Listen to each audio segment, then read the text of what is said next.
Muy buenas tardes, mi nombre es Hernández Ominiac, soy director de CLAPES de la Universidad Católica y la verdad que muy contento de estar nuevamente con ustedes para poder conversar sobre las variantes del sistema presidencial, donde tenemos grandes invitados, donde Valeria Palanza, profesora asociada y subdirectora del Instituto de Ciencia Política de la Universidad Católica e investigadora principal de CLAPES UC, va a coordinar la conversación entre estos tres grandes invitados que tenemos, María Cristina Escudero, Arturo Fontaine y Pamela Figueroa. Ella las va a presentar en detalle, así que le damos la bienvenida y le agradecemos a cada uno de ustedes el tiempo, su experiencia, su profesionalismo en dar a conocer y conversar sobre este tema tan importante que creemos nosotros que es importante para poder discutir acerca de distintas variantes del sistema político presidencial, sus ventajas, sus desventajas, y sobre todo en este contexto que estamos llevando a cabo en la Convención Constitucional del país. Así que le agradecemos enormemente. Eh, así que, Valeria, te dejo la palabra para que presente a nuestros grandes invitados.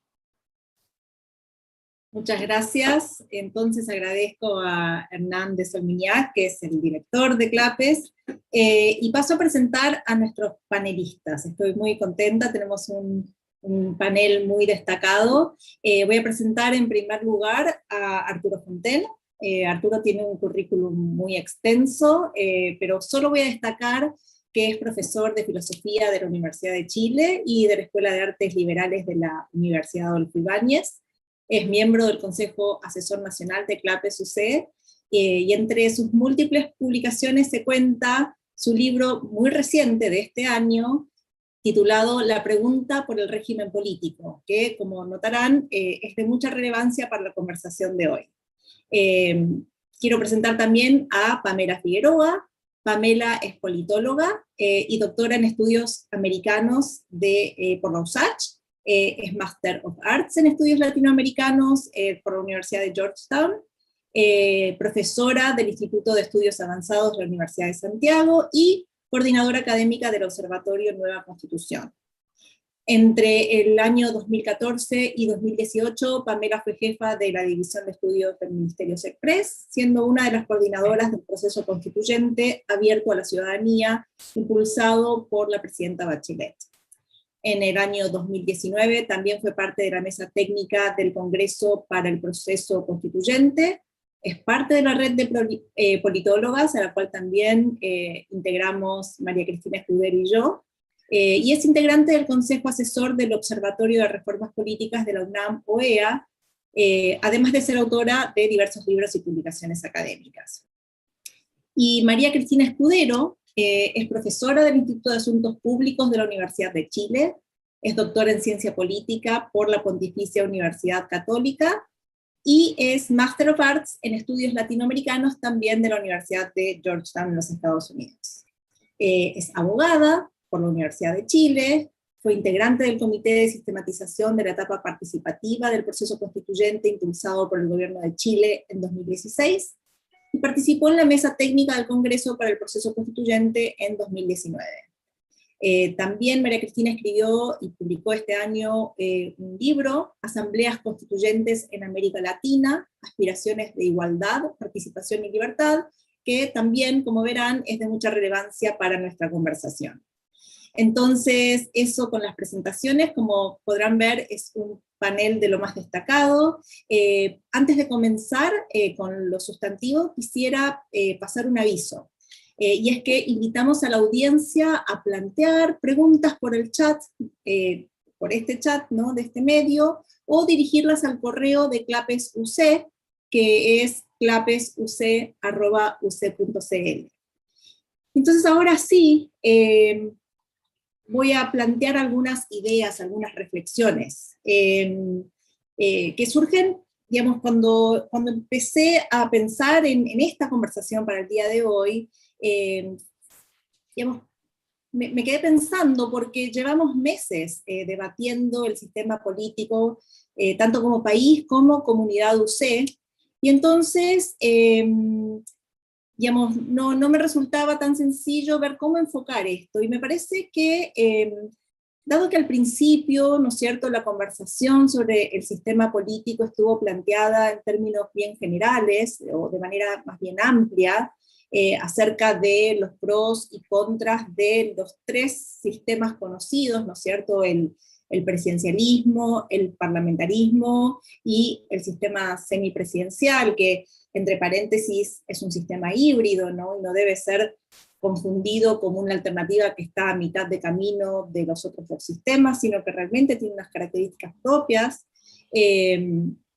A lo largo de todo este proceso, siempre me pareció importante enfatizar esto de pensar en las ventajas y desventajas de los sistemas, pero en vista, por un lado, del diagnóstico, ¿no?, que creo que es compartido, al que hemos llegado sobre el sistema político chileno, ¿no?, que identifica algunos nudos, algunas dificultades en el sistema vigente, y por otro lado, que pensáramos ventajas y desventajas en vista de las necesidades y metas planteadas por la población chilena, ¿no es cierto?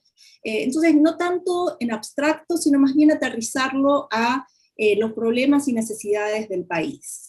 Entonces, hoy quiero proponer que nos concentremos en conversar sobre la importancia de hacer ajustes profundos, importantes, pero ajustes al sistema presidencialista vigente.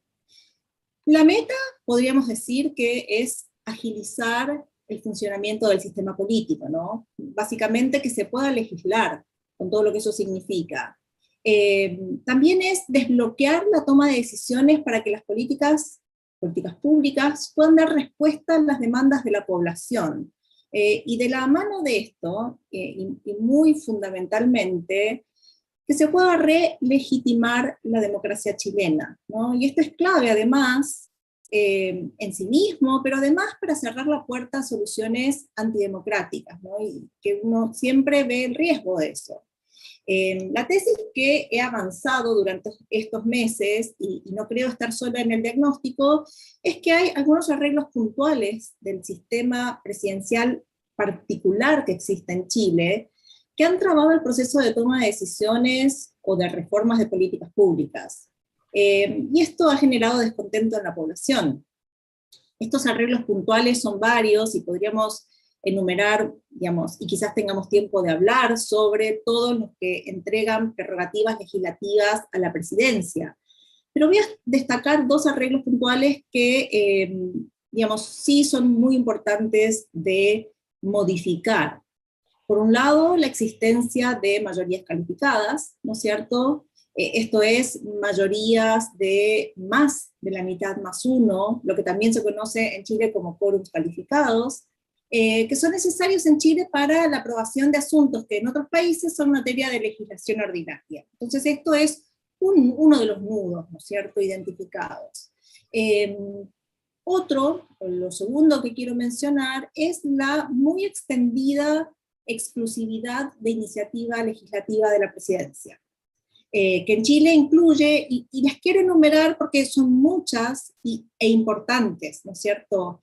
Incluye la división político-administrativa del país, la administración financiera del Estado, todo lo referido a tributación, todo lo referido a la creación de servicios públicos, todas las operaciones vinculadas a la responsabilidad financiera del Estado, lo referido a remuneraciones, jubilaciones, pensiones y montepidos a funcionarios públicos, todo lo referido a modalidades y procedimientos en materia de negociación colectiva, y todo lo referido a normas sobre seguridad social. Entonces, me tomo el trabajo de enumerar todo esto cuando muchas personas lo conocen, porque realmente, digamos, es muy extendido, considerando que en un sistema presidencial se espera que la presidencia implemente políticas, pero que la capacidad de legislar está en el Congreso, ¿no es cierto? El desequilibrio que esto introduce al sistema es muy grande, y a mi modo de ver y de otras personas, digamos, yo creo que hay un consenso en torno a esto, es uno de los nudos que ha generado el descontento con el sistema.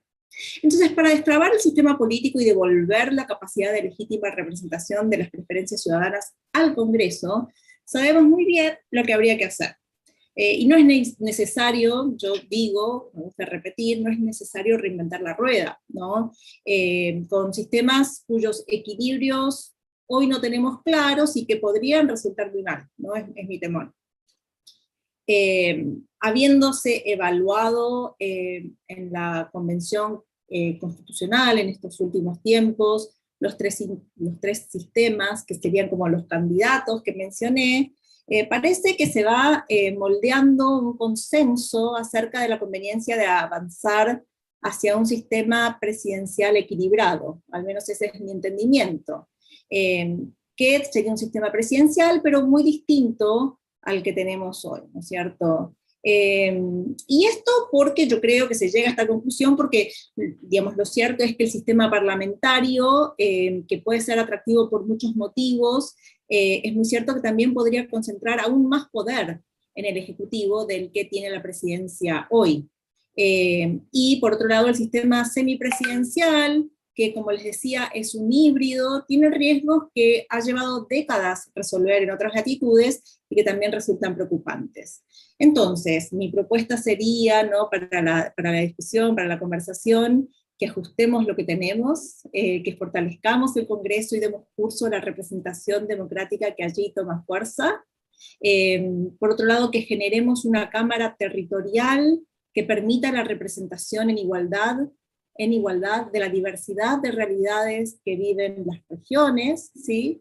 Y que abramos espacios para que los pueblos originarios y otros grupos históricamente vulnerados puedan canalizar sus demandas y tener voz y voto en el gobierno. Entonces, cierro por acá, hay mucho más para conversar, pero espero que no sacar más tiempo para que los demás puedan participar y podamos abrir a la discusión, que será lo más interesante. Muchas gracias.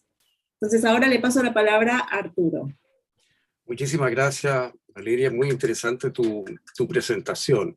Primero, fijar simplemente los conceptos, ¿no es cierto? Lo que está en juego es un sistema político y no hay un sistema perfecto. Esta es una decisión básicamente política que corresponde a un momento histórico y a un país determinado. No hay aquí una especie de modelo universal que uno pueda traer, ¿no es cierto?, e instalar. Lo que está en el fondo, ¿no es cierto?, es la pregunta sobre quién elige al gobernante, ¿no? ¿Quién es el jefe de gobierno? ¿Cómo se elige a él o la jefa de gobierno? Si lo eligen los parlamentarios, hay parlamentarismo o hay semipresidencialismo. Si lo eligen de los ciudadanos, hay presidencialismo, y parece que las cosas se están moviendo en esa dirección y el seminario por lo menos está planteado sobre esa base. El tema del semipresidencialismo, en un país de tradición presidencialista, insisto en esto, en un país de tradición semipresidencialista, el problema que tiene es que esconde su naturaleza, ¿no? El pueblo tiende a creer que sigue votando por un jefe de gobierno, pero en realidad vota por un jefe de Estado, por un presidente que preside y no gobierna. Eso es contraintuitivo, como dijo el convencional Barraza, y eso es algo difícil de legitimar, de que arraigue, ¿no? Por supuesto, hay híbridos de distinta naturaleza. Por ejemplo, que el jefe de gabinete sea propuesto por el presidente, pero su nombre sea aprobado por el Parlamento, ¿no? Hay una especie como de participación ahí. La experiencia internacional es contraria a este tipo de sistemas ambiguos, más bien es partidaria de que si hay semipresidencialismo, sea un semipresidencialismo de premier, ¿no es cierto?, donde el presidente solo es jefe de Estado y el jefe de gobierno emana del Parlamento, y se parece entonces mucho en realidad a un sistema parlamentario. Los estudios de Sugar y Kerry, ustedes los conocen, los estudios de Elgin, ¿no es cierto?, son muy categóricos en mostrar que los sistemas, cuando hay ambigüedades, más bien producen conflictos. Se busca la cooperación y lo que de hecho se produce es conflicto entre el Ejecutivo y el Legislativo por indefinición de poderes, por ambigüedades que se producen, por competencias de influencias, por expectativas que se generan en los legisladores cuando ellos están eligiendo al jefe de gabinete. Bueno, el ejemplo más claro de estos conflictos agudos, ¿no es cierto?, lo tenemos aquí al lado en el Perú. Ahora, dentro de los consensos, yo diría que hay uno que a mí me parece tal vez el más fácil de señalar, ¿no es cierto?, que es que hay voluntad, yo diría, de que haya una mayor velocidad o agilidad para que el presidente ejecute su programa. El presidente elegido se espera, ¿no es cierto?, que intente implementar su programa y hay una serie de trabas, ¿no es cierto? Se habla de bloqueos, podemos discutir hasta qué punto es así. Yo tengo un diagnóstico menos negativo, yo creo que no ha habido bloqueo sistemático por parte del Parlamento, podemos discutirlo y analizarlo si a ustedes les interesa, porque me parece que el diagnóstico hay que afinarlo, pero en términos generales yo diría que en todo caso hay consenso que queremos darle mayor agilidad, mayor rapidez, mayor capacidad de ejecución al Ejecutivo. Entonces, la solución parlamentarista y semipresidencialista, ¿no es cierto?,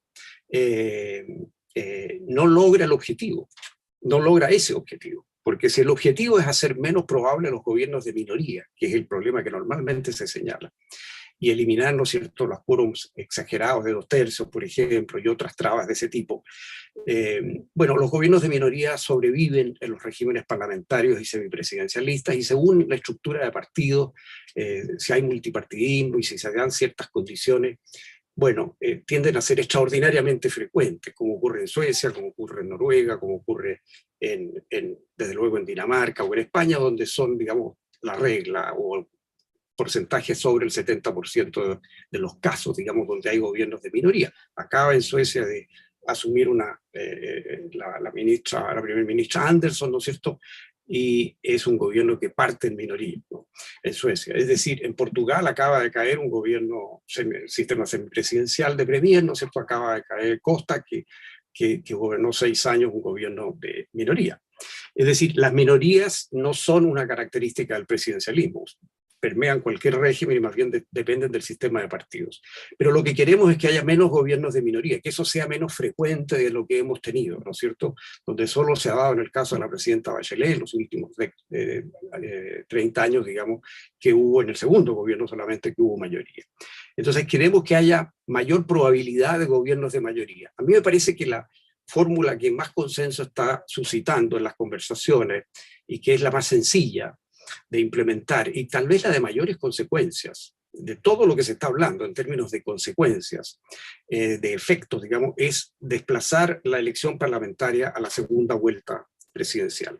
No es la fórmula francesa, porque la fórmula francesa se basa en que hay una segunda vuelta en las elecciones parlamentarias y luego esa segunda vuelta parlamentaria tiene lugar una vez que el presidente está elegido y todavía no asume, o sea, está en la luna de miel más intensa, y en ese momento hace un llamado a la población para que le dé un parlamento a su favor, ¿no es cierto? Y esas reformas del 2000 y del 2002 pusieron término a la cohabitación en Francia y le dan un poder desmesurado al presidente para conseguir un parlamento a su favor, lo cual se une a otras atribuciones que tiene el primer ministro que queda bajo la égida del presidente, ¿no es cierto? O sea, Macron es realmente el gobernante. De hecho, Castex es una persona que nombra a Macron y que ni siquiera es parlamentario ni lo ha sido nunca.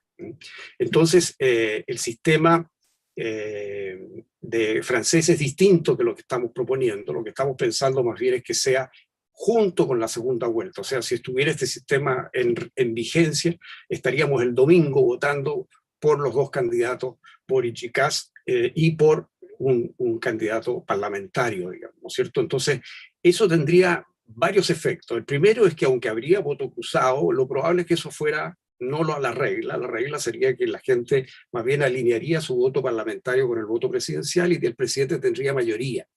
Tendería a tener mayoría, no es seguro, pero tendería a tener mayoría. Luego, la coalición cambia un poco su carácter, porque la coalición se transforma inmediatamente en una coalición más bien de gobierno, ¿no?, con miras al gobierno.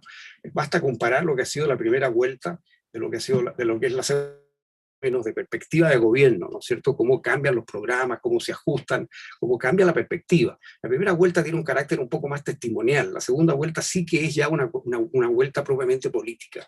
Entonces, esa coalición se alinearía más con el programa presidencial, tendría más un carácter gubernamental. Y luego la campaña la haría el candidato presidencial en segunda vuelta con los parlamentarios de su coalición, lo cual produciría vínculos humanos, de equipos, ¿no es cierto? Las campañas son de alto contenido emocional, de gran tensión, son oportunidades donde uno conoce a la gente, entonces, y se forjan amistades, se forjan lealtades. Entonces, eso afiataría la relación del presidente con su coalición. Entonces, esto tendría efectos muy, muy grandes. Ahora, por supuesto, no hay garantía de que esa coalición apoye al presidente desde el primer día hasta el final, ¿no es cierto?, hasta el último día.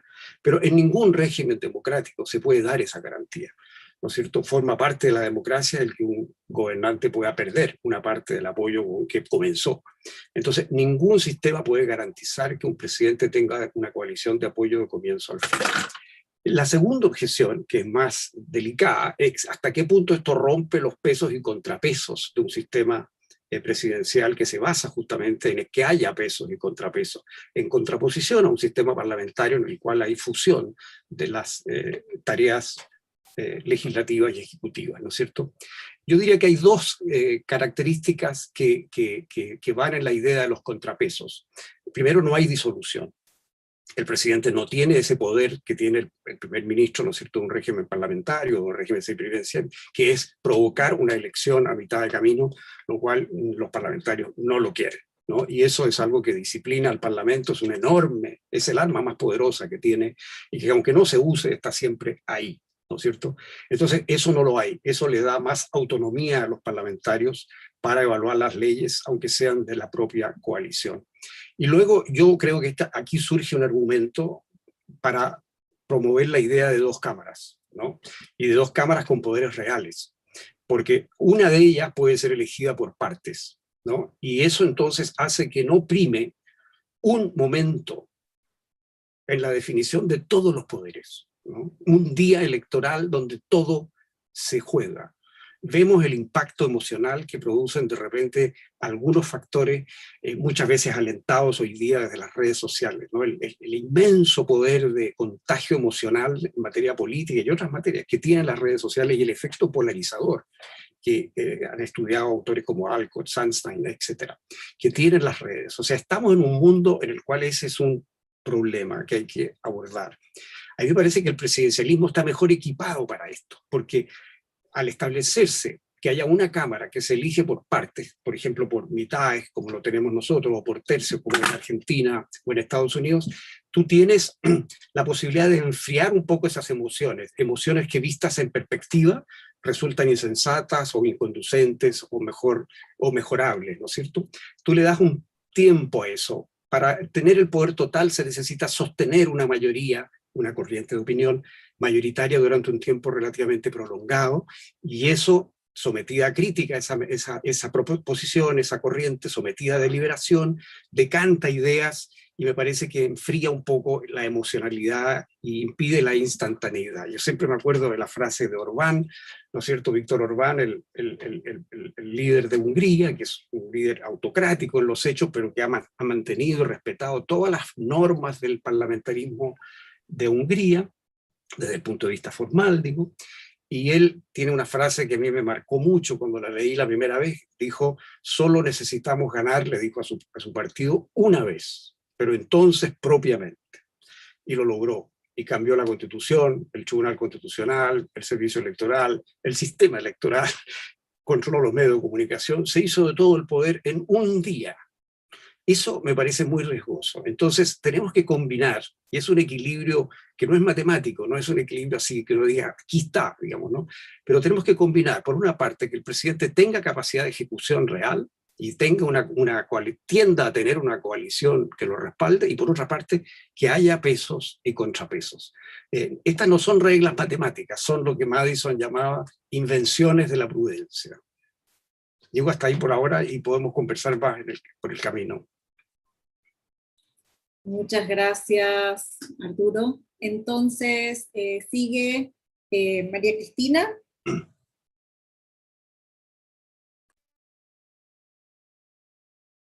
Me sorprendiste, pensé que seguía Pamela. Así que Quizás seguía Pamela, quizás me confundí yo. Pamela, ¿seguías vos? No importa. Vamos a alterar el orden.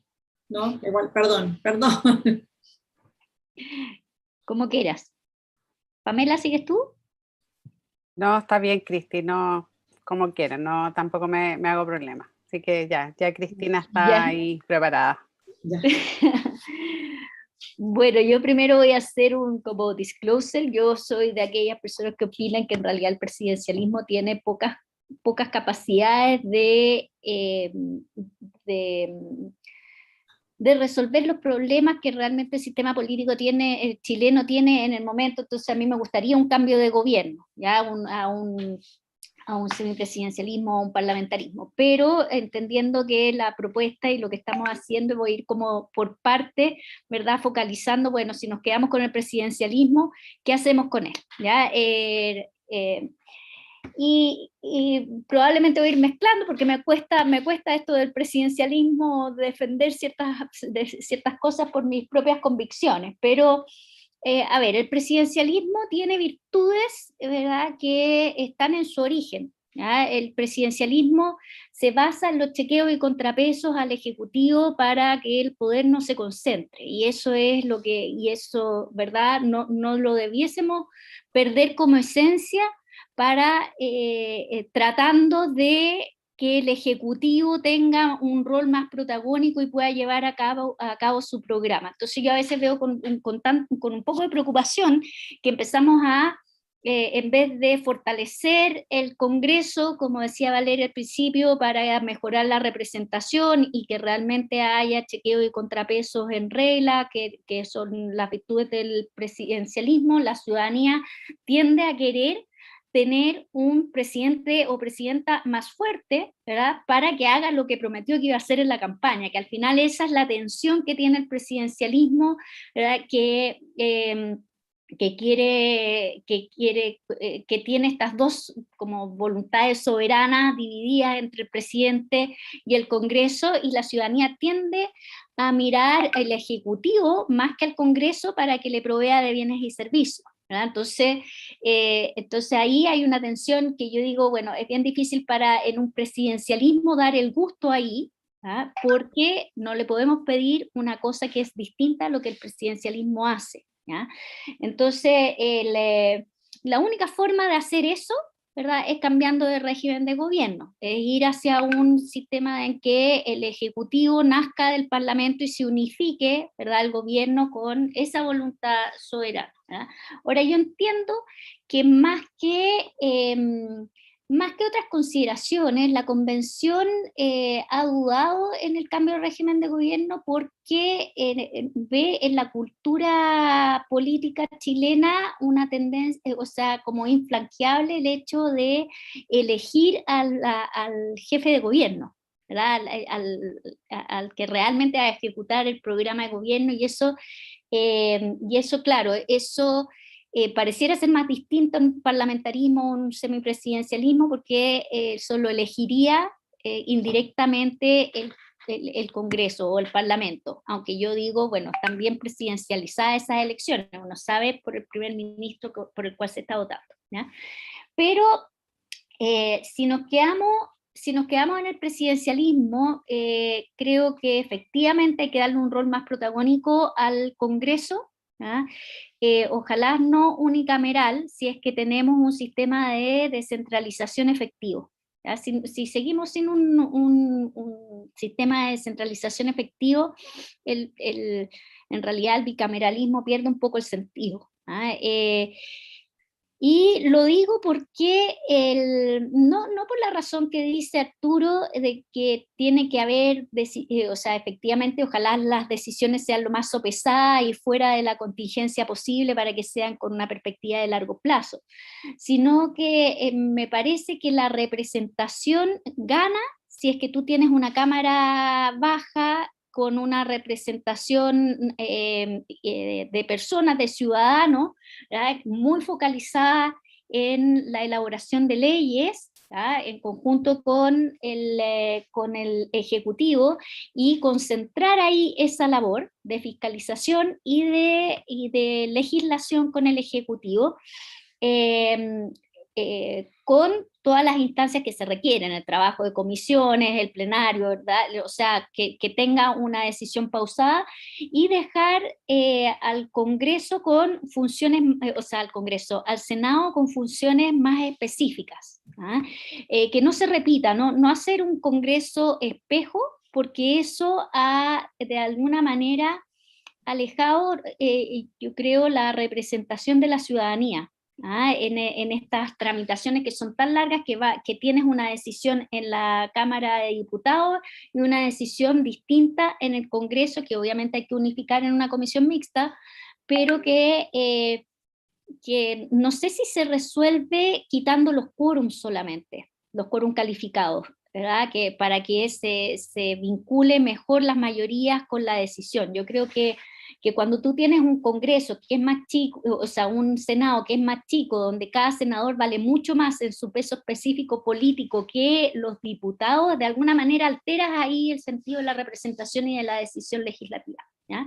Entonces yo preferiría lo que se llama un bicameralismo incongruente, o sea, asimétrico, también incongruente, en términos de elecciones, ¿verdad? Con sistemas electorales distintos, para que el Congreso, para que el Senado represente a represente al territorio, y la Cámara de Diputados represente a la ciudadanía,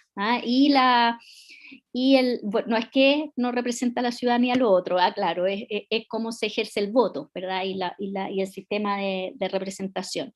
Pero también asimétrico, en que el Senado esté más focalizado en los temas de sus regiones, o cómo organicemos la descentralización, nombramientos, por ejemplo, quizás tratados internacionales, focalizar porque no tiene mucho sentido hacer una gran tramitación de los tratados internacionales cuando sabemos que los tratados internacionales en realidad el Estado no tiene capacidad de modificarlos, ¿verdad? Entonces podría estar en una sola cámara, esa aprobación. Y entonces eso sería algo que en un presidencialismo me parecería que podría mejorar la celeridad con la cual se toman las decisiones, y a la vez potenciar la representación. Estoy totalmente de acuerdo que el tema de darle toda la agenda legislativa, toda la agenda, ¿verdad?, al presidente con las iniciativas exclusivas de ley, ha deteriorado la capacidad de representación del Congreso, y además no le genera ningún incentivo para que fortalezca su capacidad de representación, porque finalmente no es mucho lo que puede hacer. Lo que sí es que veo con preocupación en el presidencialismo en que de todas maneras, los gobiernos de minoría traban las cosas. O sea, uno podría decir, o sea, entran en conflicto en algún momento. Por mucho empeño que uno le ponga al presidencialismo, ¿verdad? A mí no se me ocurren mecanismos reales, aparte de quizás los electorales, de generar una cooperación efectiva a lo largo de un periodo presidencial, ¿ya? O sea, porque los incentivos del presidencialismo no son eso, ¿ya? Y ahí estoy un poco en desacuerdo con Arturo en que, claro, en los presidencialismos y en los semipresidencialismos y en los parlamentarismos hay gobiernos de minoría, ¿ya? Pero son coaliciones efectivas de gobierno, ¿ya? Y cuando son coaliciones efectivas de gobierno, los incentivos a colaborar, ¿verdad?, para que no caiga esa coalición efectiva de gobierno que se forma con el nombramiento del primer o primera ministra, hacen que funcione alineadamente con un programa que se ha acordado previamente. Ahora sí, claro, no se cumple ese programa, obviamente el primer ministro o primera ministra va a caer, pero eso no es una falla del sistema, sino que es un incentivo permanente a la colaboración. Otra cosa, y quizás con esto termino para darle ya, no sé cuánto llevo conversando, pero que me parece que en los presidentes... Un minuto, María Cristina, por favor. ¿Me queda un minuto? Ya. Me parece que los incentivos a una agenda más programática de los partidos políticos es esencial para que funcione cualquier régimen de gobierno, ¿ya? Y especialmente en el presidencialismo, en el cual hay muchos otros incentivos hacia el caudillismo, ¿verdad? Porque no se necesita, por ejemplo, un partido político para ser elegido presidente o presidenta, ¿ya? Dependiendo del sistema electoral, los parlamentarios también pueden tener vinculaciones muy clientelares con sus votantes, ¿ya? Entonces me parece que hay que tener una preocupación especial en un sistema presidencial para moderar las tendencias no solamente al fraccionamiento del sistema de partidos, pero también para alentar las agendas programáticas de los partidos para que el presidencialismo funcione mejor, ¿ya?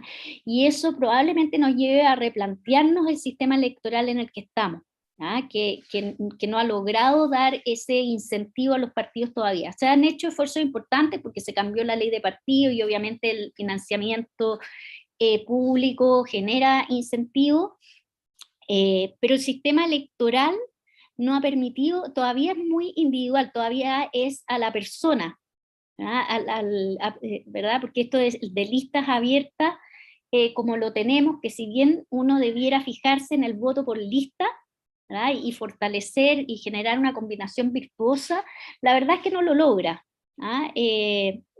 No logra la agenda programática. No hemos visto agendas programáticas en las campañas parlamentarias en el último tiempo, al menos yo, ¿verdad? Y está muy centrada en la persona. Y lo otro es que hay que poner ciertas barreras para electorales, ¿verdad? Porque el arrastre de la lista, bueno, dependiendo si nos quedamos con la lista abierta, ¿verdad? Pero este arrastre que tiene ha generado cierta inconformidad en la ciudadanía porque ve que pone todo el esfuerzo en ciertos nombres que salen, ¿verdad? Que no salen elegidos con más votación que otros que salen elegidos. Entonces, eso ha generado disconformidad, y yo creo que hay que alinear esas cosas con otro sistema electoral que da para una conferencia, obviamente, entera de nuevo, pero en el fondo el incentivo es a la lista programática, ¿verdad? O sea, que el incentivo de los partidos sea a generar candidaturas programáticas, ¿verdad? Y no tan clientelares o basadas en el individuo, como para poner un tema adicional a lo complejo que es diseñar un régimen de gobierno. Estamos, ¿no, María Cristina? ¿Sí? Sí. Cerraste. Bueno, muchas gracias, María Cristina. Y ahora entonces le doy la palabra a Pamela, que habla última, pero no por eso menos importantemente. Así que te paso la palabra, Pamela. Muchas gracias. Bueno, quiero agradecer a Clapes UC, a Hernán de Solminiac, a Valeria Palanza por organizar este evento. Bueno, y un gusto, como siempre, estar con mis colegas María Cristina y Arturo, hablando sobre el régimen político. Y bueno, ya se han hecho varias reflexiones, así que voy a tratar de plantear algunas cosas que me parecen bastante clave, que gran parte de lo que voy a decir se basa en un libro que publicamos conjuntamente con mis colegas Tomás Jordán y Nicolás Aguirre en 2018, que le llamamos Crisis del hiperpresidencialismo hacia un presidencialismo parlamentarizado. O sea, hacemos un diagnóstico del régimen, pero también una propuesta. Y antes como de referirme en específico a eso, me gustaría señalar algunas cosas que ya se han dicho, pero que es importante plantearlas. No existe un régimen político único, ¿ya? Es decir, no hay una forma perfecta, mejor que otro, sino que finalmente cada sociedad y cada comunidad va a determinar su régimen político a partir de la pregunta de cómo se construye la voluntad política. No solamente de cómo se elige, ¿ya?, al que gobierna, sino cómo se construye la voluntad política. Y ahí me parece que es bien importante también señalar, y algo ya se ha planteado, que el sistema político tiene tres subcomponentes que uno no los puede disociar, ¿ya? Uno es el régimen político, donde lo podemos, los analistas, los académicos, los diferenciamos entre presidencialismo, parlamentarismo, semipresidencialismo, pero la verdad es que durante los últimos 20 años se ha tendido mucho a los regímenes híbridos. Pero los otros dos subsistemas, que es el sistema electoral y el sistema de partidos políticos, no pueden estudiarse de manera disociada al régimen político. Por eso me parece que en el contexto de cambio constitucional es tan importante hablar sobre esto. En Chile tuvimos un importante proceso de reformas políticas entre 2014 y 2016. Cambiamos el sistema electoral, la ley de partidos, el financiamiento de la política, el CERVEL, el voto chileno exterior. O sea, realmente una reforma muy importante, pero el régimen político no se tocó, ¿ya? Y han habido iniciativas, ¿ya?, de reformar el presidencialismo que no han avanzado. Entonces creo que también es importante decir que la Convención Constitucional es un momento propicio para mirar el sistema en su conjunto, sin obviar, ¿ya?, el sistema de partidos y el sistema electoral. Porque claramente, finalmente, los diseños institucionales dentro de las constituciones son sistemas de incentivos, ¿no es cierto?, para la toma de decisiones y el comportamiento de los distintos actores políticos y sociales. Dicho eso, quiero hablar sobre el diagnóstico, porque Valeria, y también lo mencionó Arturo y María Cristina, señalaban que si hay algo en que se ha avanzado en ciertos consensos es el diagnóstico. Nosotros planteamos que uno de los grandes problemas del presidencialismo en Chile es que el sistema está bloqueado y está trabado. Y está bloqueado y está trabado principalmente porque tenemos un régimen presidencial exacerbado o hiperpresidencial, como lo hubiera mencionado Carlos Nino en su definición de funciones y atribuciones presidenciales, que convive con un sistema de partidos que es multipartidista, que tiende a la fragmentación, que ni siquiera el sistema electoral binominal, que buscaba, entre comillas, corregir esa característica del sistema político chileno, lo logró. Vimos que cambiando el sistema binominal a un proporcional moderado se volvió entonces a la fragmentación del sistema político. Entonces la pregunta es, con esa realidad, con esa cultura, ¿cómo hacemos para construir un gobierno de mayoría? Porque yo creo que eso es muy importante para abordar dos puntos que planteaba Valeria al principio, que es el tema de la legitimidad del sistema, porque finalmente el sistema político, el régimen político, tiene por fin que generar cierta voluntad política para solucionar los problemas de la ciudadanía. O sea, si el sistema no es capaz de legislar, de desarrollar políticas públicas que aborden ya los problemas ciudadanos, caemos en la crisis de legitimidad. Y hay muchos estudios de la ciencia política que muestran que el presidencialismo exacerbado tiende, ¿no es cierto?, a ser más bien un problema para la legitimidad que una solución. Entonces, la pregunta es cómo hacemos, ¿no es cierto?, si uno quisiera quedarse dentro del presidencialismo para generar ese gobierno de mayoría, entendiendo, ¿no es cierto?, que tenemos un sistema de partidos que es multipartidista y tiende a la fragmentación.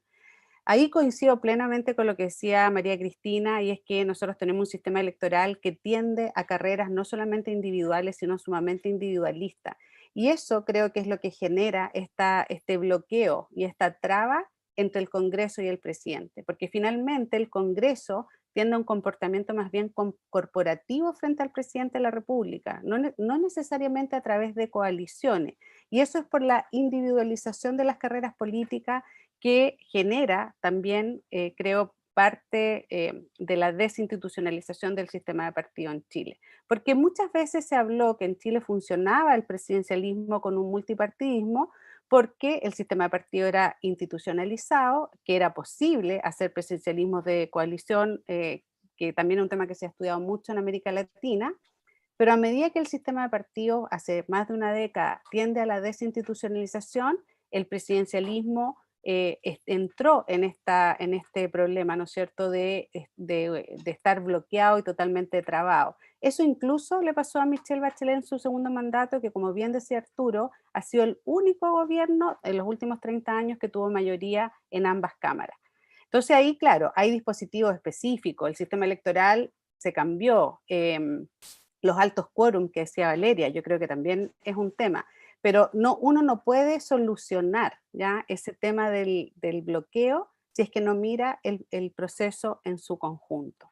Y ahí yo creo que hay varias formas. Nosotros proponíamos esta idea del presidencialismo parlamentarizado, entendiendo que hay una cuestión de cultura política, de tradición, que hace difícil, ¿no es cierto?, pasar del presidencialismo al parlamentarismo. Hay pocos ejemplos también comparados de ese paso, ¿no es cierto?, del presidencialismo al parlamentarismo.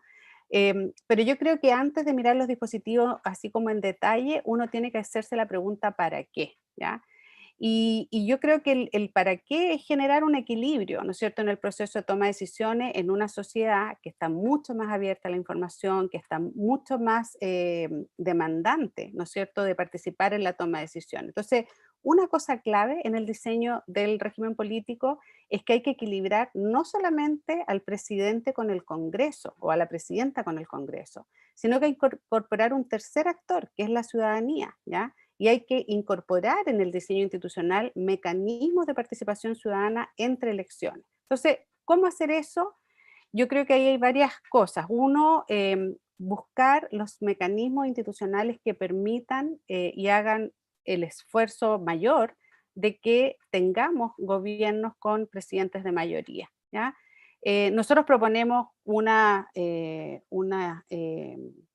posibilidad, que es que, por ejemplo, que en vez de tener una segunda vuelta electoral ciudadana, como la que vamos a tener este domingo 19 de diciembre, los presidentes pudieran pasar, ¿no es cierto?, si ninguno de los candidatos gana en una primera vuelta, la segunda vuelta sea en el Congreso, ¿ya? Esto con una característica bien específica, y que esta segunda vuelta electoral sería en el nuevo Congreso, en el que se elige, ¿no es cierto?, junto con la primera vuelta presidencial, y que eso incentive que los candidatos presidenciales que pasen a esa segunda vuelta construyan mayorías programáticas en el Congreso. Ya todos hemos hablado de la dificultad de tener partidos programáticos, y tenemos que buscar cómo hacemos que la política, ¿no es cierto?, recupere ese sentido más de colaboración, ese sentido colectivo, ese sentido programático, y evitar el individualismo y las carreras, ¿no es cierto?, individualistas. Entonces, esta podría ser una alternativa. En la Convención Constitucional se están conversando otras alternativas, ¿no es cierto? Si, por ejemplo, que la elección del Congreso sea junto con la segunda vuelta, que es una idea que también se ha dado bastante, pero son mecanismos entonces de cómo hacer que, entendiendo que tenemos un sistema multipartido, ¿ya? Cómo se pueden construir un congreso de mayorías programáticas, ¿ya? Y eso determina mucho cuándo se construyen esas coaliciones. También yo creo que es dable pensar si el Congreso es bicameral o unicameral, porque el gran problema del bicameralismo chileno es que no cumple ninguno de los objetivos que tiene el bicameralismo. Nosotros tenemos una Cámara Baja y un Senado, que, como se ha dicho acá, tienen un proceso legislativo que es un proceso espejo. Entonces, por tanto, el Senado chileno no cumple, ¿ya? Esa idea de temperar, ¿no es cierto?, el debate álgido que se puede dar en la Cámara Baja. Tampoco cumple necesariamente una representación territorial. Entonces, ¿por qué no pensar tal vez en un Congreso unicameral que tenga un sistema de elección mixto? Nosotros proponemos, por ejemplo, un Congreso que pueda elegirse en parte con distritos uninominales que se elijan por mayoría, y eso te permite, ¿no es cierto?, tener una representación territorial, y en parte un Congreso con distritos plurinominales que se elijan a través de listas cerradas. Ya Cristina ya hablaba de los incentivos que generan las listas abiertas. Entonces, así podríamos tener representación territorial, pero sobre todo representación programática. Y esa es una manera de fortalecer el sistema de partidos políticos.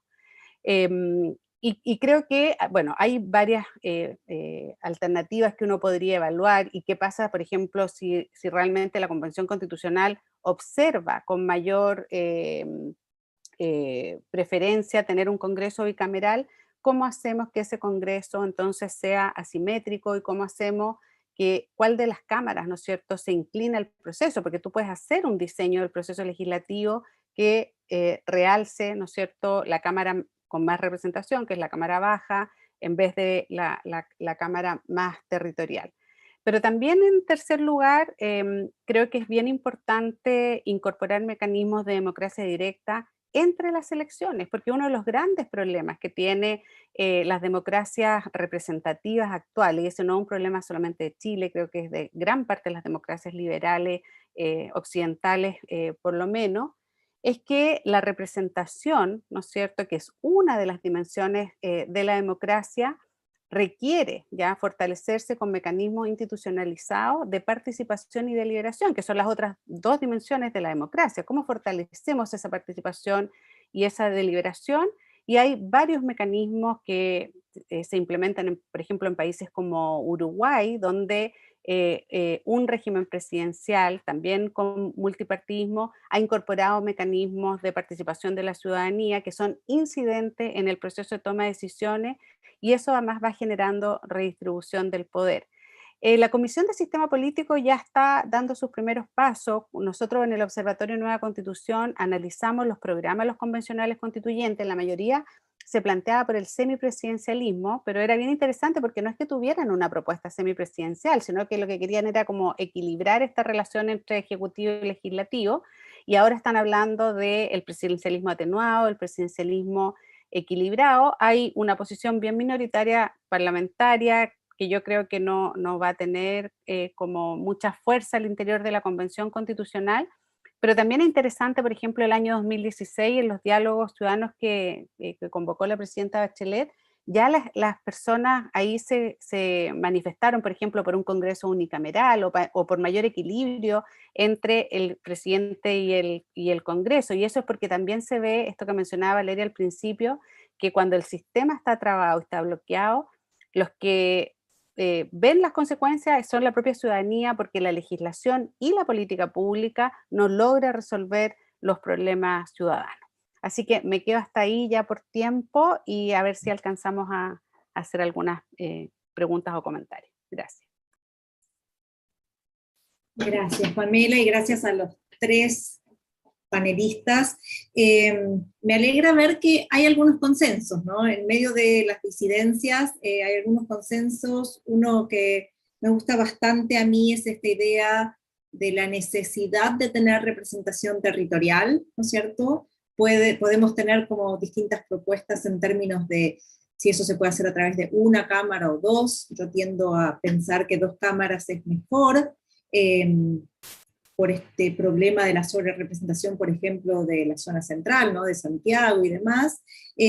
Pero quiero mover la conversación hacia otro tema que creo que surge con mucha preocupación. Parece que la preocupación compartida por ustedes tres, que tengo que revelar que no es tanto mi preocupación, es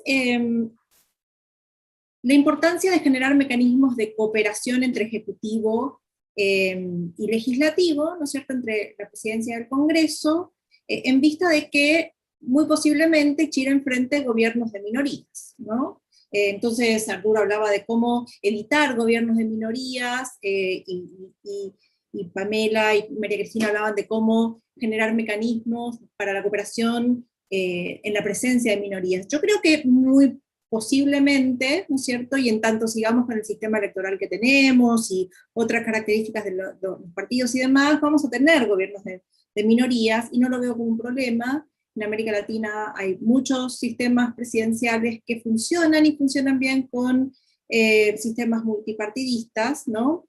La lógica, me parece a mí, del sistema presidencial es la de generar cooperación mediante otros incentivos, que no necesariamente sean los que se mencionaron, que muchas veces son propios, me parece a mí, de una lógica más parlamentarista. Pero, habiendo dicho esto, y porque nos queda muy poquito tiempo para la discusión, quiero plantear una pregunta, ¿no? Si es esta la preocupación fundamental, ¿no es cierto? Y si me permiten hacer esta pregunta, que va a ser un poco ingrata, ¿no? Si ustedes tuvieran que, asumiendo que vamos a seguir con un sistema de varios partidos, ¿no?, multipartidista, donde también vamos a seguir con el sistema electoral que hoy tenemos, al menos por un tiempo, y asumiendo que se mantiene, aunque con cambios, un sistema presidencial, ¿cuál sería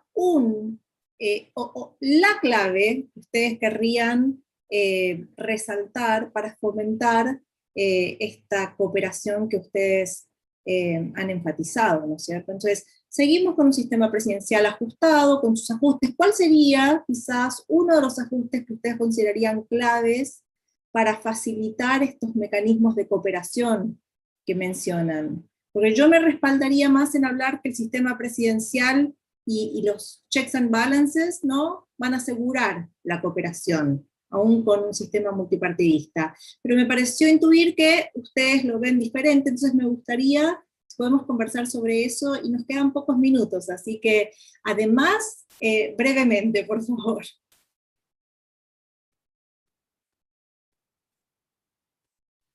Lo hacemos en el orden, Podría ser en el mismo orden. orden o en el orden que prefieran. Si alguien quiere tomar la palabra, adelante.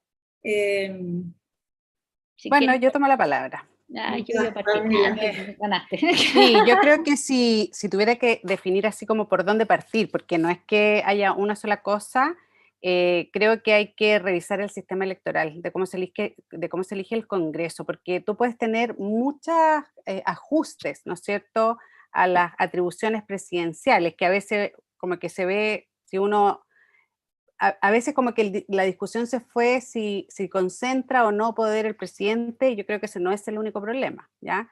Yo creo que el sistema electoral es clave, porque con el sistema electoral que tenemos hoy día, ¿no es cierto?, sobre todo por la individualización de las carreras, hace que el presidente tenga que, y esto ha pasado en otros países, Arturo habla de Perú, también ha pasado en Brasil, en otros países de América Latina, ¿ya? Cuando el presidente tiene que negociar uno a uno con los parlamentarios, ¿ya? No solo con los de la oposición, sino que incluso con los de su coalición, me parece que eso es lo que genera más desgaste en la relación ejecutivo-legislativo. Entonces, creo que eso partiría por ahí. Creo que es bien importante, probablemente cuando se cambió el sistema electoral en 2015, por cómo se dio, porque se tuvo que construir de esa manera para tener la mayoría en el Congreso, no se corrigió ese factor. Y yo creo que el gran problema tiende a ser la forma en que se construye la política, que es demasiado individualista. Y ese creo que es uno de los grandes problemas que tiene nuestro sistema político. Ahora, Pamela, tenemos que reconocer igual acá que esa reforma no se va a dar por la vía constitucional, ¿no es cierto? Entonces... No, claro, pero sí se tiene que tener a la vista cuando se haga el diseño institucional. Pero que se eso puede tiene intencionar. que pasar a la legislación. Sí. Sin dudas. Yo voy a hacer voy a tomarme de algo que dijo Pamela, que son los mecanismos de participación ciudadana. Creo que una forma de incentivar un proceso legislativo cooperativo es incorporando en la decisión a la ciudadanía. Y me voy a referir, hay muchos mecanismos de participación ciudadana y no me estoy refiriendo a la iniciativa popular de ley, me estoy refiriendo más bien a todo esto, o no solamente a eso, ¿verdad? Hay por ejemplo, el revocatorio de ley, ¿verdad? Que es como esta última instancia que tiene la ciudadanía si hay una ley que no le gusta, y tiene un año para juntar firmas y gatillar un plebiscito que revoque esa ley o que la deje sin efecto, ¿verdad? A mí me parece que es un mecanismo súper que genera incentivos muy positivos. Por lo menos en la experiencia que existe, revisando Uruguay, ¿verdad? Que no es algo que se ocupe, porque cada vez que digo esto dicen, no, pero ¿cómo? Entonces la ley se demora 2 años, más 1 año, y todos se espantan, porque no es un mecanismo que está ahí para ser ocupado a cada rato, sino que es el incentivo que produce a el proceso legislativo, a los diputados, en este caso, que es a donde yo inclino la balanza del proceso legislativo, a tomar en consideración la voluntad ciudadana antes de sacar una ley. Entonces queda incorporada, porque la reflexión es, que es lo mismo que pueden estar haciendo los convencionales en la actualidad, ¿verdad? O sea, no hagamos algo tan apartado de esa voluntad ciudadana porque, ¿verdad?, lo van a revocar o no lo van a aprobar en el plebiscito de salida, ¿verdad? Entonces es un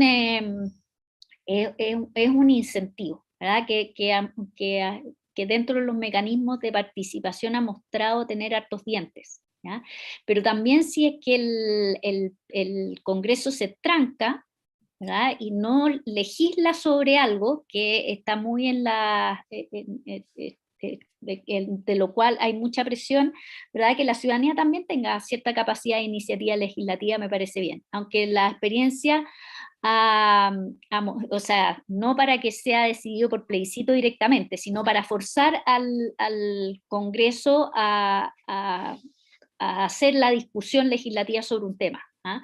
Ahora, eso la evidencia ha mostrado que es más débil que el revocatorio, ¿ya? Pero el revocatorio de ley no resuelve el problema de la inactividad por estancamiento del Congreso, ¿ya? Entonces, yo estando de acuerdo con Pamela que el sistema electoral es muy importante, yo apostaría también por mecanismos de participación ciudadana que generaran incentivos, ¿verdad? Y le pusieran esa tercera patita al régimen de gobierno que es la democracia participativa, ¿verdad? Complementa la representación, ¿ya? En complemento a la representación, no en oposición a ella. Gracias María Cristina. Y bueno, Arturo, finalmente. Mira, aquí hay muchos temas fascinantes que daría cada uno de ellos para un seminario. El sistema mixto electoral que ha planteado Pamela, que es el sistema alemán, neozelandés, que tiene muchas cosas interesantes. El tema de la participación ciudadana que ha planteado María Cristina, que abre todo un tema. Creo que María Cristina tiene una visión un poco idealizada de los gobiernos de minoría en el régimen parlamentario. Lo que leo no me da la sensación de que hay esas coaliciones efectivas. Hay partidos que deciden que no les conviene unirse a la coalición de gobierno y la dejan en minoría y obtienen algo a cambio, y los primeros ministros negocian ley a ley igual que un presidente en minoría. Y eso puede funcionar bien o puede funcionar mal. Por ejemplo, funciona bastante bien en Dinamarca, donde esto es prácticamente la regla. Funciona bastante bien en Canadá, donde hablan de la nueva normalidad, porque se ha transformado en lo que ocurre en Canadá en los últimos años, desde el año 2003 en adelante. Gobiernos de minoría, ha habido 7 elecciones, de las cuales 5 han dado como resultado gobiernos de minoría. O sea, se está transformando esto en una corriente general. Pero hay otras partes donde han funcionado muy mal, por ejemplo, en la República de Weimar, desde luego, y que terminó con Hitler en el poder, y luego en Centro Europa, ¿no es cierto?, donde ha habido serios problemas. Los autoritarismos de Chávez, Putin, Orbán, Kaczynski en Polonia, Turquía, ¿qué tienen en común? Hay un líder popular que logra una mayoría parlamentaria, hay un parlamento unicameral, o sea, hay 2 cámaras, de una de ellas emana el jefe de gobierno. Esa cámara se elige todo el mismo día, y el líder de la coalición puede disolverla. Esas son las 4 características que marcan los autoritarismos legal, democráticos, entre comillas, digamos, de nuestro tiempo, que hay que tener en cuenta. Entonces, yo creo que es muy importante tener una cámara que se elija por partes. No me parece trivial, me parece muy importante. Y también me parece muy importante tener una cámara donde haya representación territorial y cupos indígenas. Entonces, yo soy partidario de que haya 2 cámaras, porque me parece más simple tener esto en 2 cámaras que en una sola, donde esté todo esto mezclado, porque me parece que va a ser demasiada la presión para meter todo eso en el mismo lugar, por así decir. Me parece mejor que haya 2 cámaras. Y si son 2 cámaras, entonces, que tienen, si queremos darle representación real a representantes indígenas, si queremos darle representación real a las regiones, el Senado no puede ser un organismo decorativo que simplemente ratifique un tratado internacional cuando lo haya, o qué sé yo. Tiene que, porque no sería absurdo que una ley indígena, por ejemplo, no la viera el Senado si es que ahí están los cupos de representación indígena, o una ley medioambiental, ¿no es cierto? Entonces, en la ley de presupuesto. En fin, entonces tiene que ser una Cámara que tenga un rol legislativo real. No tiene por qué ser lo que tenemos hoy. Se pueden simplificar los trámites. Hay una serie de ideas dando vuelta para darle al Senado un rol más expedito y acortar el pedido. Por ejemplo, que los proyectos tengan que entrar todos por la Cámara de Diputados y que el Senado tenga un rol más limitado, y sobre todo que el presidente no pueda hacer indicaciones a nivel del Senado, sino que pueda hacerlas solamente a nivel de la Cámara, por ejemplo. En fin, hay distintos mecanismos técnicos que se están conversando para acelerar el proceso legislativo, ¿ya? Ahora, efectivamente, estamos en general en la idea de evitar los gobiernos de minoría, Valeria, eso es verdad. Pero creo que hay y creo que la medida más eficaz para eso es correr la elección parlamentaria para la segunda vuelta, hacerla coincidir con la segunda vuelta. Creo que es la más eficaz de lejos, y la que más efectos tendría en la velocidad de aprobación de las leyes, porque todos sabemos que el presidencialismo es más lento, es más pausado, más reflexivo, y el parlamentarismo y el semipresidencialismo son más rápidos, lo que no significa que no haya inestabilidad, por ejemplo. Ahora, yo reviso lo que ha pasado con la situación en Chile en materia de bloqueo, y creo que, habiendo un problema, tampoco hay que llevar el problema a la exageración con que a veces yo oigo que se plantea. En el primer gobierno de la presidenta Bachelet, en minoría, se aprobó el 69.8% de los proyectos que ella presentó. En el primer gobierno de Piñera, de minoría, se aprobó el 62.8% de sus proyectos. En el segundo gobierno de Bachelet se aprobó el 59.6% de los proyectos. Ella estaba en mayoría, pero su popularidad cayó de una manera brutal, llegó al 20%. El segundo gobierno de Piñera, 2019, 60% de los proyectos aprobados. 2020, con toda la crisis, 70% de los proyectos aprobados. Yo creo que hay que evitar esta denostación permanente al Congreso, como que el Congreso sistemáticamente bloquea los proyectos del Ejecutivo, porque eso no ha sido así. Y me parece que es equivocado plantearlo así, porque eso justamente deslegitima al Congreso y hace entonces más difícil darle atribuciones, si es que es el gran problema, digamos, ¿no? que bloquea sistemáticamente al presidente. Yo les puedo mencionar, no los quiero latear, pero tengo aquí anotado, digamos, leyes, digamos, fundamentales que se han aprobado en el supuesto periodo de bloqueo sistemático, ¿no es cierto? Ley base del medio ambiente, reforma tributaria que recaudó el 2% en el 94, reforma entera del sistema procesal penal, ley orgánica de transparencia y gasto electoral, una cosa de enorme consecuencia y enorme dificultad en cualquier país del mundo. Modificar el financiamiento electoral es de las cosas más difíciles. El sistema de alta dirección pública, la ley de auge, la ley de divorcio, una reforma constitucional del 2005 con todas las quórums altos que eso requería, que significó 56 modificaciones, y algunas de ellas muy importantes, como por ejemplo se cambió la composición del Tribunal Constitucional. La ley de transparencia, que es una cosa importantísima en términos de control del poder, ¿no es cierto?, pero de mucha importancia. La ley orgánica del Tribunal Constitucional, la Alianza del Pacífico, Tratado México, Colombia, Perú y Chile, la ley que crea la pensión básica solidaria y el aporte previsional solidario, la reforma tributaria del 2014, oye, una reforma muy difícil que situó el impuesto corporativo en Chile por encima del promedio de la OCDE, la ley orgánica educacional que eliminó el lucro, la selección, el copago, un nuevo sistema electoral, una cosa que se cambia en un país cada 20 años, cada 30 años, digamos. El acuerdo de unión civil, la ley de servicio electoral, la ley laboral, la ley anticolusión con cárcel, otro tema muy sensible, la desmunicipalización escolar, una nueva ley de gasto electoral, la ley de aborto en 3 causales, la ley que aumentó el pilar solidario en un 50% de su valor, y ahora el matrimonio igualitario. Entre tanto se han ratificado 26 tratados comerciales y se han hecho más de 30 modificaciones a la Constitución. Entonces, si tú miras el periodo completo, digamos, no puedes hablar de que aquí ha habido un bloqueo sistemático del Congreso. Ha habido dificultades, ha habido proyectos que han cambiado, y eso es lo que queremos, que los parlamentarios mejoren los proyectos. Yo en mi pequeño librillo tengo un caso, escrito por el profesor Pellegrini de la Universidad Católica, un anexo, digamos, en el cual explica qué pasó concretamente con la ley de colusión y cómo se modificó y se mejoró en el Parlamento. Por supuesto, eso significó que el proyecto original tardó más, pero la ley que tenemos hoy día es una ley ejemplar en materia de colusión. Y lo que había al comienzo no lo era. Se incorporó, por ejemplo, la delación compensada, que es el instrumento más eficaz para romper la colusión en eso. O sea, fue una modificación positiva y sustancial. Ha habido casos en que eso no ha ocurrido, ha habido, por supuesto, presidentes frustrados, ministros frustrados, porque hubieran querido que esos proyectos salieran y no salieran. No salieron. El TPP-11 es un ejemplo. La gran reforma previsional que sigue pendiente es otro caso típico, ¿no es cierto?, de algo que es importante y no nos hemos podido poner de acuerdo. Tengo mi teoría de por qué, pero no puedo explicarla porque no tenemos tiempo.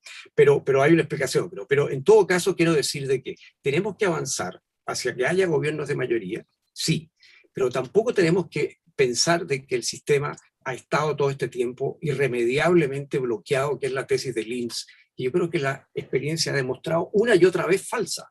Entonces me parece que leemos la experiencia chilena todavía muchas veces desde Linz. Y creo que hay que dejar eso, porque eso está refutado por distintos autores, y me parece que hay que mirar la realidad con ojos limpios, no a través de los lentes que nos puso Linz, ¿no? Y la conclusión es que en Chile no ha habido bloqueo sistemático. Muchas gracias, Arturo, gracias María Cristina y Pamela. Pero no nos va a dejar refutar eso. Bueno, doy la palabra, María Cristina, si la querés, por supuesto. No, dos minutos. Obviamente el Congreso aprueba leyes, pero yo yo no miro al INSS necesariamente por el tema del bloqueo, pero lo que ha pasado en Latinoamérica con el presidencialismo, y lo voy a poner como más amplio por el tiempo, es que los congresos efectivamente sacan leyes, ¿ya? Pero por la misma tensión que se produce entre el Ejecutivo y el Legislativo, la ciudadanía no hay empatía con la mayoría ciudadana que empujó reformas de ese tipo, ¿ya? Y si fuera tan perfecto como la enumeración señalada, no habríamos tenido ninguna de las movilizaciones sociales, ni estallido social, ni estaríamos en un proceso constituyente. O sea, ¿verdad? Es por ese mismo...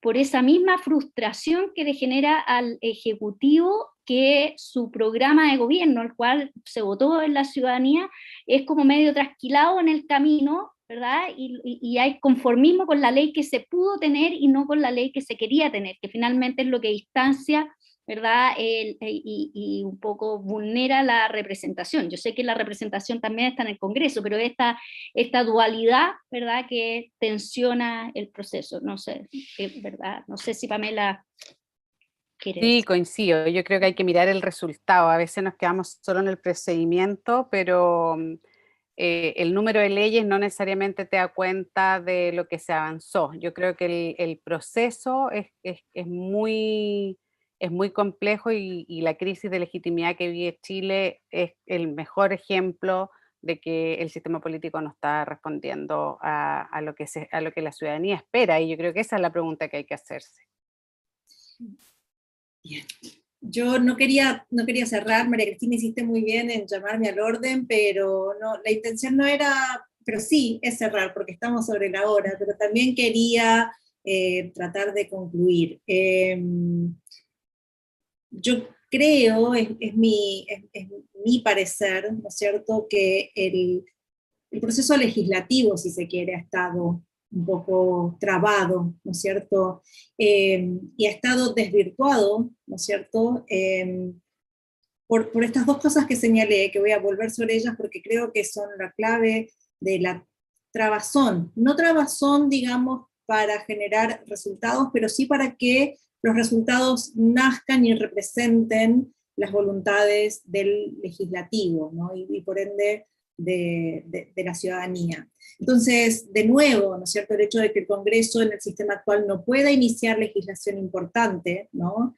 Y el hecho de que para aprobar, digamos, muchas reformas importantes sean necesarios 2/3, que es el requisito que, digamos, está muy bien colocar para la reforma constitucional y, en mi opinión, también para la reforma de todo lo que tenga que ver con derechos políticos, ¿no es cierto?, el sistema electoral y demás, ¿no es cierto?, pero no para toda la serie, digamos, de políticas comunes, no podría decir, u ordinarias, ¿no es cierto?, que en Chile se tuvieron que aprobar por 2/3. Entonces, digamos, la trabazón estuvo más en ese requisito extraordinario de los 2/3 que en la coordinación o la capacidad de coordinación entre Congreso y Ejecutivo, que yo creo que se produjo, digamos, se produjo dentro de las reglas existentes de buena manera, digamos, de la mejor manera posible.